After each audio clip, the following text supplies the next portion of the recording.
Hello everyone and welcome. In this video, we will see how to use finish instruction in JS7 workflows. The finish instruction allows an order to leave a workflow immediately. You can finish the order with its current outcome or explicitly mark it as successful or unsuccessful. So let's get started and log in into Job Cockpit. I'm using account root and password root. From Dashboard view, click Configuration tab, then navigate to the Inventory tab. From the folder tree on the left, expand your folder structure. Navigate to your desired folder. Here I am using Training folder. Expand the Training folder. Next, expand Controller section, then select Workflow. Click on three-dot action menu and select New. The Create Workflow dialog opens. Enter a meaningful name. Here I am writing Finish Instruction. Then click Submit. For this demonstration, we'll upload a pre-configured workflow JSON file. To do this, click the three-dot action menu in the workflow folder and select the Upload JSON. Browse to the workflow JSON file, select it, click Import. Once the upload is complete, workflow is imported and is ready for the demonstration. Let's review the workflow. Workflow begin with try catch instruction. Inside the try block, job 1 is executed.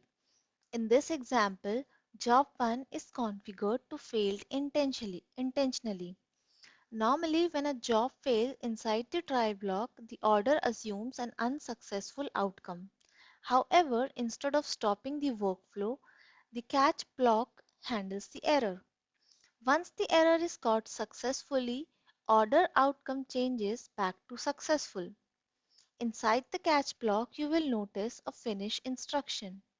Finish instruction is configured with the default option unchanged or outcome. This means it does not modify the current status of the order. Instead, it simply ends the workflow using the order's existing outcome. Because the catch block has already recovered from the error, the current outcome is successful. As a result, order leaves the workflow with the successful outcome. Notice that job 3, which appears after try catch instruction, is never executed because the finish instruction immediately terminates the workflow. First, let's deploy this workflow. Verify that the workflow is valid, click Deploy and then Submit. The workflow is now ready to execute. Switch to Workflow view, select Finish Instruction from the Action menu, click Add Order. Keep the default setting and then click Submit. Open the order history. Notice that job 1 start executing, job then fails inside try-catch try block. Instead of stopping the workflow, JS7 immediately enters the catch block. The error is handled successfully. Next, finish instruction is executed. Since finish instruction is configured with unchanged outcome, it prevents the current order status. The workflow ends immediately. Notice that job 3 is skipped because finish instruction terminates the workflow before it can continue. So this was unchanged outcome in finish instruction. This option is useful when you want to end a workflow without changing its current status. Let's see how finish instruction can be used to explicitly mark an order as successful and end the workflow immediately. For this demonstration, we'll use a pre-configured workflow. Let's review the workflow. The workflow begins with the try-catch instruction. Inside the try-catch block, job 1 is executed.